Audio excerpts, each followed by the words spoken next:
Era uma madrugada chuvosa no interior de Minas Gerais. O Hospital Municipal de São Vicente funcionava com poucos profissionais no plantão da ala cardíaca. Ali, 40 pacientes, em sua maioria idosos, dormiam conectados a aparelhos, muitos recém-operados do coração. A cidade inteira sofria com quedas de energia por causa da tempestade. Mas ninguém imaginava o que estava prestes a acontecer dentro daquele hospital silencioso. Entre os profissionais de plantão, havia uma enfermeira que quase ninguém notava. Seu nome era Ana Lúcia. Tinha 42 anos, rosto calmo, voz serena e jeito discreto. Trabalhava ali havia mais de uma década, sempre no turno da noite. Nunca chamava atenção. Nunca se envolvia em fofocas. Mas também nunca perdia o controle diante de emergências. Muitos a chamavam, em tom de brincadeira, de A de gelo. Mas era respeito, não desprezo. Ana sempre gostou do silêncio da madrugada. Dizia que, naquela hora, era possível ouvir os batimentos do hospital. Aquela noite, no entanto, tinha um barulho diferente no ar. A chuva batia forte contra os vidros e trovões cortavam o céu. Mesmo assim, os aparelhos funcionavam normalmente. Às 2h45 da manhã, a primeira queda de energia aconteceu. Ninguém se assustou. O gerador do hospital entrou em ação como sempre. 2 minutos depois, o que ninguém esperava, o gerador também falhou. O hospital inteiro mergulhou numa escuridão sufocante. Os monitores pararam. Os ventiladores se calaram. As luzes de emergência mal iluminavam os corredores. No centro daquela ala, 40 vidas começaram a correr perigo imediato. 23 pacientes precisavam de ventilação para respirar. 12 tinham problemas cardíacos graves. 5 estavam em suporte de vida. As outras enfermeiras começaram a gritar. Uma correu pelos corredores tentando sinal de celular. Outra chorava, desesperada. O telefone fixo não funcionava. O rádio do hospital ficou mudo. As ambulâncias não poderiam chegar com a cidade alagada. Mas Ana não se moveu. Parada no corredor, ela apenas fechou os olhos por um segundo. Respirou fundo. E algo dentro dela despertou. Não era mais apenas Ana Lúcia, era algo que ela mantinha guardado havia muitos anos. Sem levantar a voz, mas com firmeza, ela começou a dar ordens. Rosa, pegue-os ambos agora. Fernanda, separe os pacientes por prioridade. Júlio, traga o desfibrilador portátil. Agora. Ninguém questionou. A autoridade em sua voz era inconfundível. Ela parecia ter treinado a vida toda para aquele momento. Era como se estivesse revivendo algo que só ela conhecia. O caos do hospital se transformava em uma operação de guerra. Ana formou grupos. Cada pessoa teria uma função. Os pacientes mais frágeis seriam ventilados manualmente. Aqueles com arritmia seriam monitorados por pulso. Os que podiam resistir alguns minutos seriam deixados por último. Era uma triagem cruel, mas necessária. Em voz baixa, ela dividia os casos. Este precisa de 12 ventilações por minuto. Aquele está com ritmo irregular. Prepare o choque. E assim, cada segundo virou uma batalha silenciosa. Com o desfibrilador portátil, Ana reverteu 2 paradas cardíacas. Aplicou injeções de emergência, pediu massagens cardíacas rápidas. Tudo com o mínimo de recursos. O tempo corria. Ela sabia que só tinham cerca de 8 minutos antes que os primeiros morressem. E ela se lembrava bem do que significavam 8 minutos. Na verdade, lembrava de tempos em que tinha muito menos. Porque antes de ser enfermeira, Ana foi algo mais. Seu passado era um segredo até ali. Ninguém sabia que Ana Lúcia havia sido sargento do Exército Brasileiro. Combateu em missões de paz no exterior, atuando como socorrista em zonas de guerra. Aprendeu a salvar vidas sob fogo cruzado, com explosões ao redor, com pouco equipamento e muita coragem. Aquela noite, em São Vicente, ela estava em outra batalha, mas os princípios que carregava ainda estavam vivos dentro dela. Nos primeiros 4 minutos, já havia evitado 3 mortes. No 5º minuto, 2 pacientes entraram em parada. No 6º, ela precisou fazer uma escolha devastadora. 2 homens precisavam de ventilação imediata. mas havia apenas um aparelho manual. Era um senhor de 78 anos, com várias comorbidades. O outro, um jovem de 34, pai de 2 crianças. Ana fez o que nunca quis fazer de novo. Escolheu. No exato momento em que Ana decidiu salvar o paciente mais jovem, ela sentiu uma dor profunda no peito. Não era física, menos era a dor de alguém que entende o peso de deixar alguém para trás. Na guerra, ela já tinha vivido isso. Mas ali, no Brasil, no hospital onde era apenas a enfermeira da noite, ela nunca imaginou ter que reviver aquilo. Ainda assim, respirou fundo e seguiu. O tempo não parava. Os outros pacientes ainda precisavam dela. Ela não podia fraquejar agora. Fernanda, uma das enfermeiras mais novas, observava Ana com os olhos arregalados. Nunca tinha visto alguém agir com tamanha precisão. Como você sabe o que fazer? Ela perguntou, enquanto massageava o tórax de um paciente. Ana apenas respondeu, porque já fiz isso antes, em lugares onde errar custava mais do que uma vida. Aquilo deixou Fernanda ainda mais intrigada.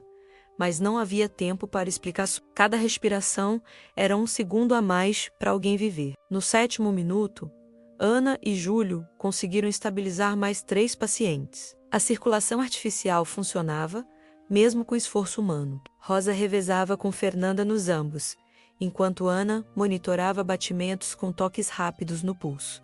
A ala cardíaca, que minutos antes era pânico, agora parecia uma orquestra silenciosa. Todos seguiam as instruções de Ana sem questionar. Era como se ela enxergasse o que ninguém via, como se tivesse olhos treinados para o impossível. Quando o 8º minuto chegou, a luz voltou. As máquinas acenderam. Os ventiladores recomeçaram seu trabalho. Os monitores apitaram. A ala respirou aliviada.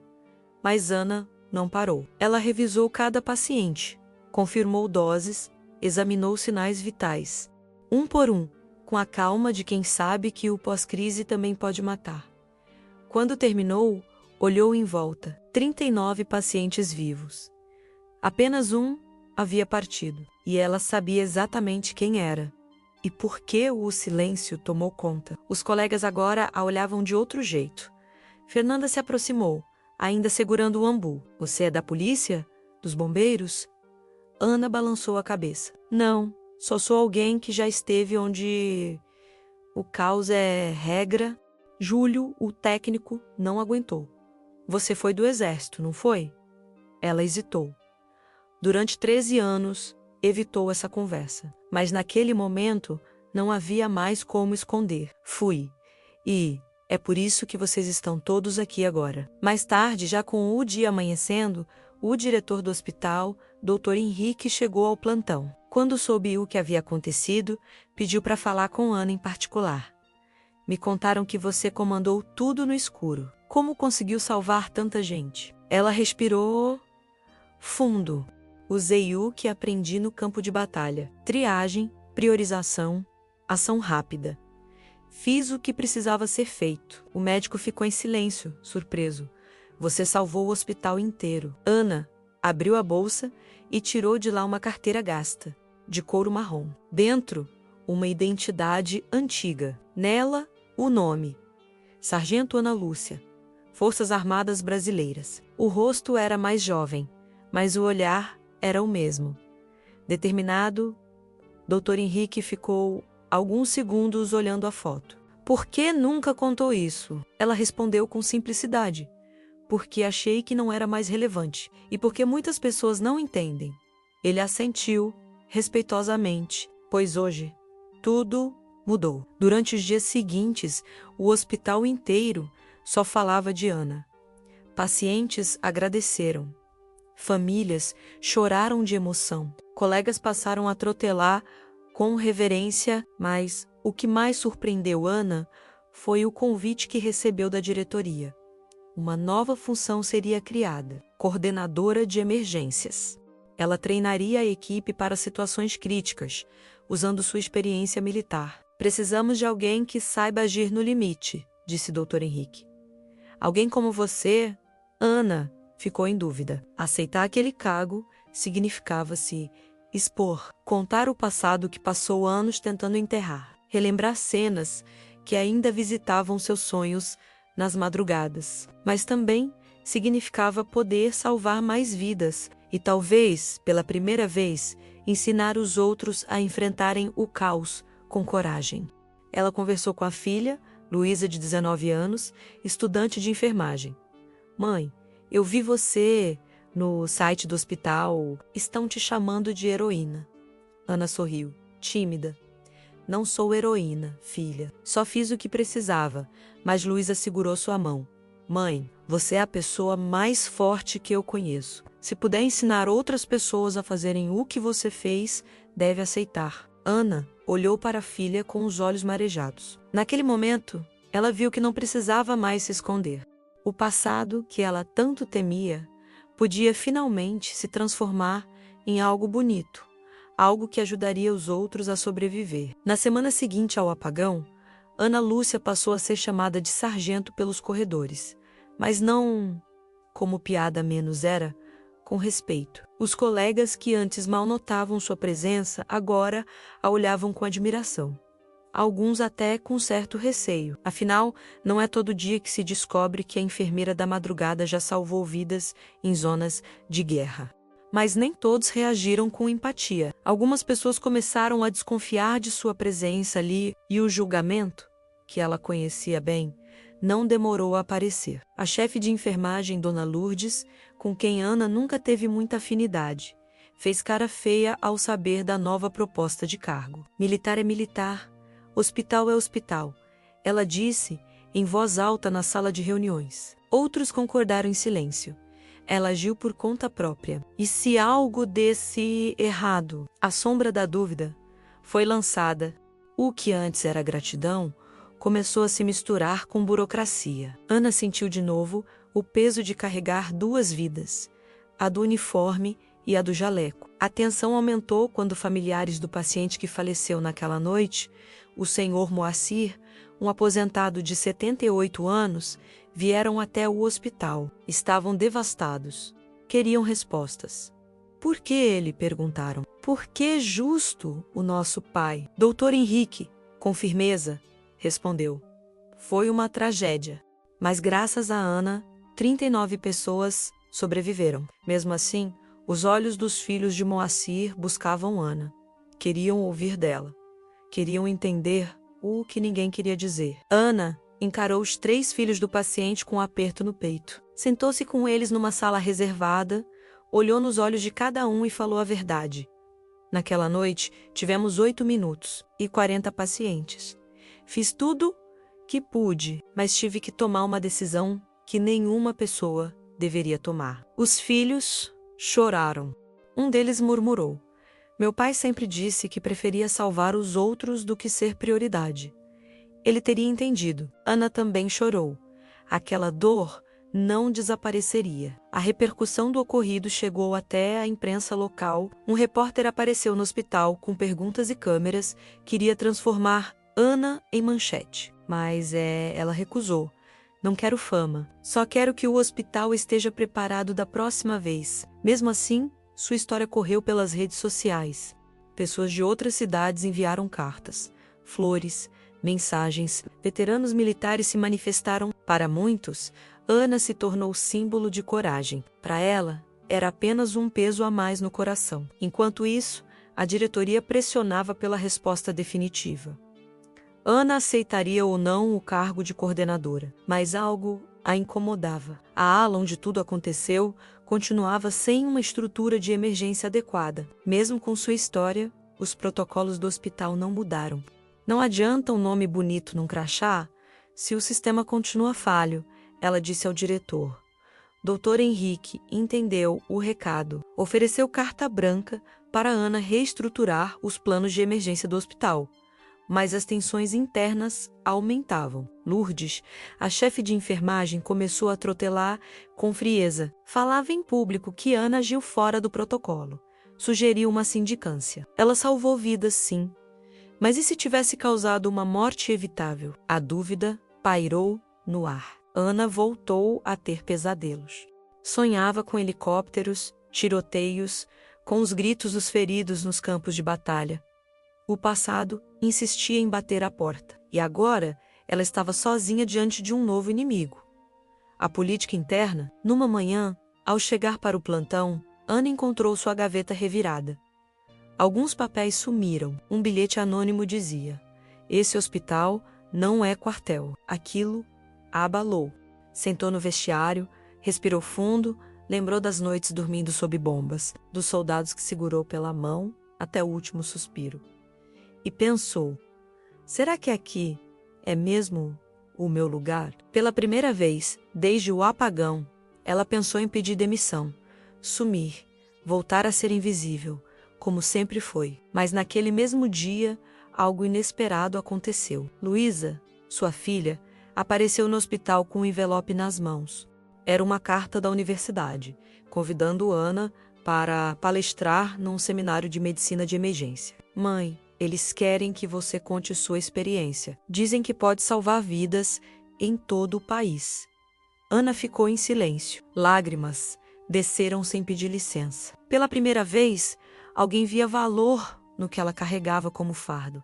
E pela primeira vez, ela viu isso também. Mesmo assim, Ana hesitou. Aceitar aquela visibilidade significava se expor. Aceitar o cargo no hospital significava enfrentar resistências.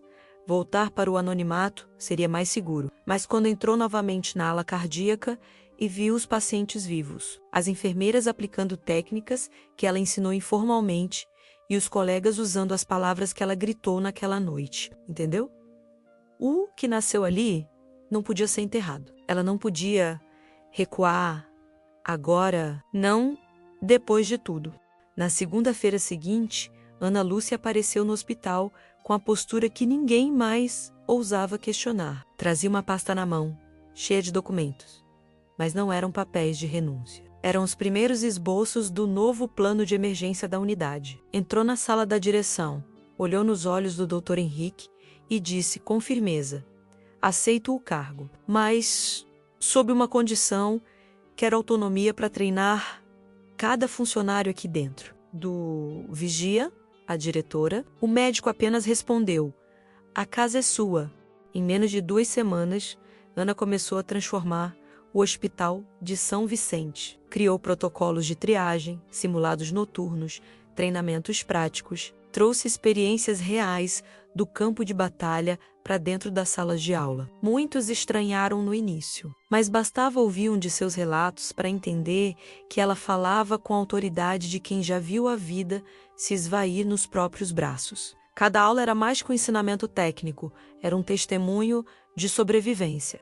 Os corredores, antes silenciosos e frios durante a noite, agora ecoavam com sons de aprendizado. Técnicos e enfermeiras praticavam massagens cardíacas, revezamento de ventilação manual, protocolos de evacuação em caso de incêndio. Até os médicos mais antigos passaram a participar dos treinamentos. E Ana, que antes era invisível, se tornou referência, mas nunca deixou o turno da madrugada. "É quando as coisas acontecem de verdade", dizia com um sorriso discreto. A placa foi instalada, discretamente, na entrada da ala cardíaca. Um retângulo de metal prateado, com letras simples e firmes. 13 de fevereiro de 2024. 39 vidas salvas.